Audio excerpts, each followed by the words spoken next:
Are you part of WhatsApp family groups? Well, most of us are. What is the first message that you get on those groups? Let me guess. A good morning text.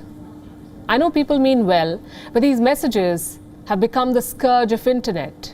Good morning with a blooming flower, good morning with a smiling baby, good morning with an inspirational quote. How many versions can Indians produce?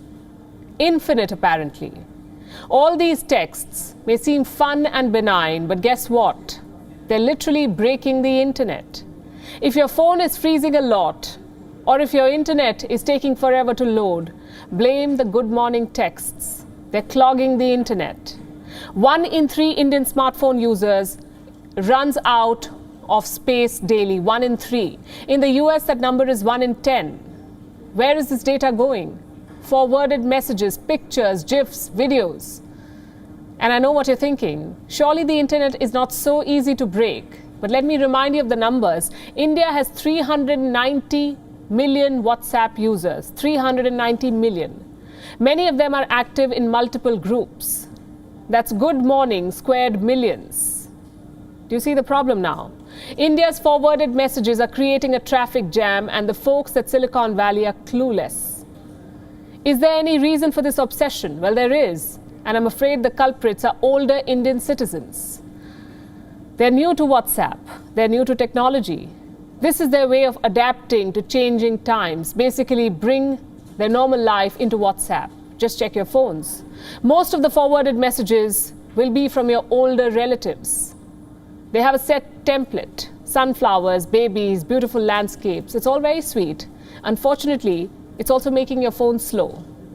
In the last 5 years, there's been a 10-fold rise in searches for good morning pictures. And in India, a 9-fold increase in people downloading them. Where do you think these pictures end up? In our phones.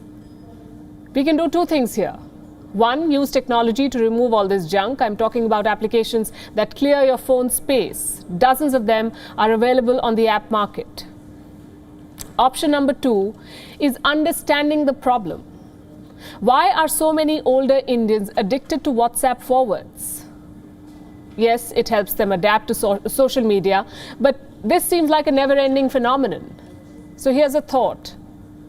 Maybe they feel lonely. Maybe their children are in different cities. Maybe their health keeps them indoors. So social media becomes their life, their window to the world outside. They see something on the internet and they want to share. 1 message becomes a dozen forwards, and a dozen forwards become a million texts. India's massive population makes the arithmetic worse.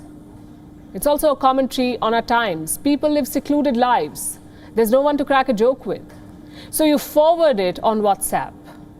Plus, there is no one to teach older citizens how to use social media. We've seen teenagers help their grandparents. They download the app, they show them how to send messages, but they don't tell them what messages to send. We find a million forwards irritating. They don't. In fact, they look forward to it. This is the main cause of India's forwards pandemic. But it's not the only one.